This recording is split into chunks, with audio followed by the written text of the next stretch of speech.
जी, तो अब हमें करना है second case.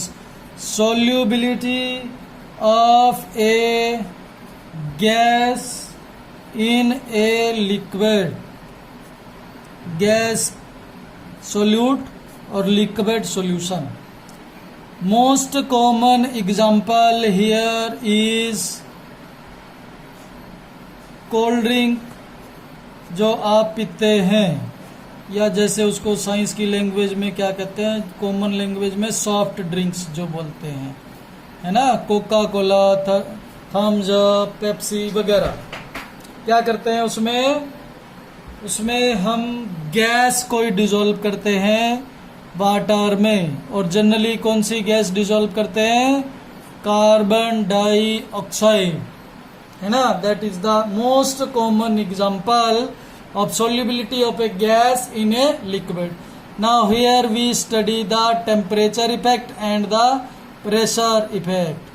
First of all, if we study the effect of temperature on the solubility of a gas in a liquid, we know that whenever we increase the temperature, cold drink, soft drink, ये सब तो आपको पता है, दुकान से बहुत बार आपने खरीदे होंगे तो जरूर पता होगा कि दुकानदार को क्या करना पड़ता है। ये इन बोतल्स को कहाँ रखते हैं? रेफ्रिजरेटर में, है ना। मतलब लो टेम्परेचर पे रखना पड़ता है। We have to keep these solution ही है ना, ये gas in liquid in low temperature. Why in low temperature? क्योंकि अगर हम इसको टेम्परेचर बढ़ाएंगे तो गैस रिलीज होगी। क्यों रिलीज होगी? Because we know that the particles of gas are very fast moving continuously, and if we increase the temperature their thermal energy will increase, and if their thermal energy will increase we know that the particles will go far away from each other. तो that means easily the gas will be release हो जाएगी gas, उसमें से solubility decrease हो जाएगा। तो यहां हम लिख देते हैं in case of gas in a liquid solubility is inversely proportional to temperature. Temperature कम रखेंगे तो गैस ज्यादा डिजोल्व होगी, टेम्परेचर बढ़ा देंगे तो गैस रिलीज हो जाएगी। नंबर 1 फैक्टर हो गया complete. Second factor if we study is pressure. Pressure का इफेक्ट, पहला वाला जो केस था बच्चों, उसमें सॉलिड इन गैस वाला केस था ना। सॉलिड पे ज्यादा कोई इफेक्ट, सॉलिड पे इफेक्ट नहीं है प्रेशर का, लिक्विड पे भी ज्यादा कोई इफेक्ट नहीं है प्रेशर का, नॉट मच इफेक्ट, है ना। बट यहां देखें तो गैसेज आर हाईली कंप्रेसिबल, पढ़ा है ना हमने। तो दैट मीन्स गैस को तो हम बहुत ज्यादा प्रेशर अप्लाई करेंगे तो उसको तो इसमें हम और ज्यादा फिल कर सकते हैं। तो that means solubility of a gas is directly proportional to pressure, directly proportional to pressure. अब बच्चों जब हम उस गैस को प्रेस कर रहे हैं तो उसी गैस को प्रेस करना है। एटमॉस्फेयर में तो बहुत सारी गैसेस होंगी। अब अगर हमें इसमें कार्बन डाइऑक्साइड डिसॉल्व करना है तो क्या करना चाहिए? कार्बन डाइऑक्साइड को ही तो इधर को फोर्स लगाना चाहिए, प्रेशर लगाना चाहिए।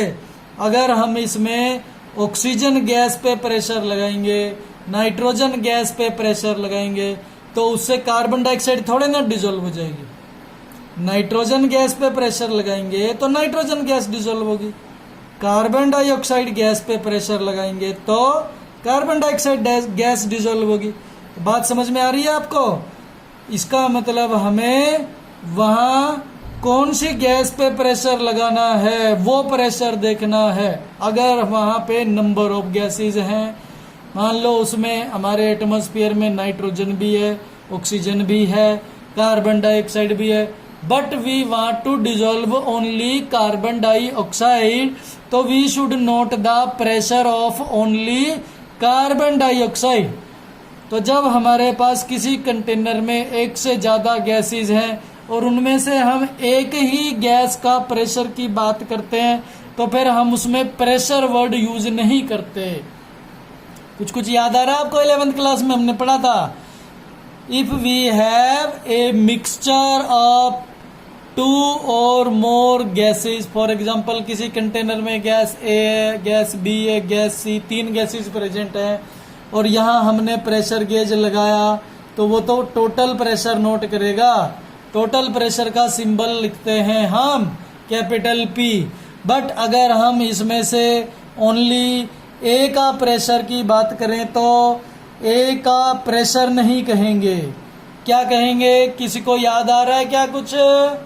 11th क्लास में हमने वर्ड पढ़ा था इसके लिए स्पेसिफिक। हाँ, बहुत अच्छा, शाबाश। किसने बताया? अभी अभी दीपक कुमार ने बताया। पार्शियल प्रेशर वर्ड यूज करेंगे। तो यहाँ हमें अगर सोल्यूबिलिटी और प्रेशर का रिलेशन स्टडी करना है डिटेल में तो यहाँ हमें प्रेशर यूज नहीं करना है वर्ड। कौन सा वर्ड यूज करना है? Partial pressure. Because if we want to dissolve carbon dioxide then there is no meaning to press nitrogen. Carbon dioxide अगर डिजॉल्व करना चाहते हैं तो कार्बन डाइऑक्साइड पे ही प्रेशर लगाना पड़ेगा। Partial pressure of carbon dioxide we will take into consideration. बात समझ में आ रही है बच्चों? तो हम आगे चलते हैं। अब इसको और ज्यादा डिटेल में अगर हमें स्टडी करना हो तो हमें यहाँ पे एक लॉ स्टडी करना है। That law is called Henry's law. For studying the solubility of a gas in a liquid, we have to study Henry's law. What is Henry's law? It states that solubility of a gas in a liquid is directly proportional to किसके? Directly proportional है pressure के, है ना? और वो भी कौन सा प्रेशर के? Partial pressure. directly proportional to partial pressure of the gas present above the surface of liquid or solution।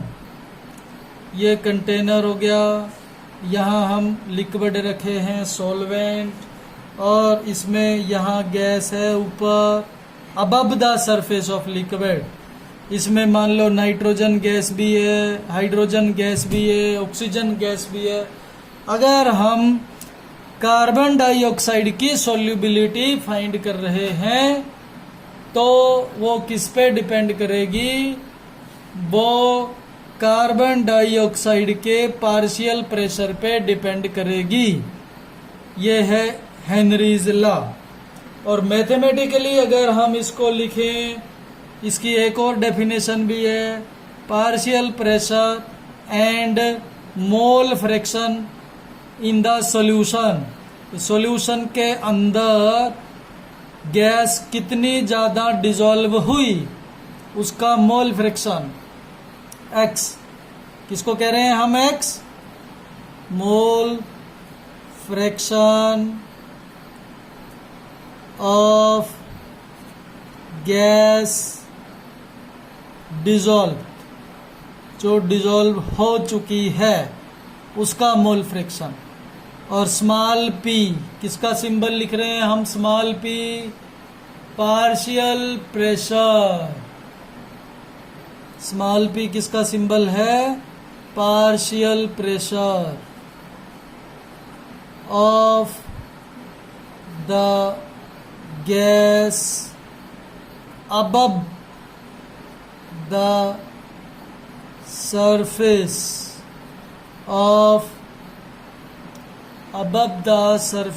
of liquid और सॉल्यूशन की सरफेस से ऊपर जो गैस है उस पे जो हम पार्शियल प्रेशर अप्लाई कर रहे हैं वो हो गया स्मॉल p।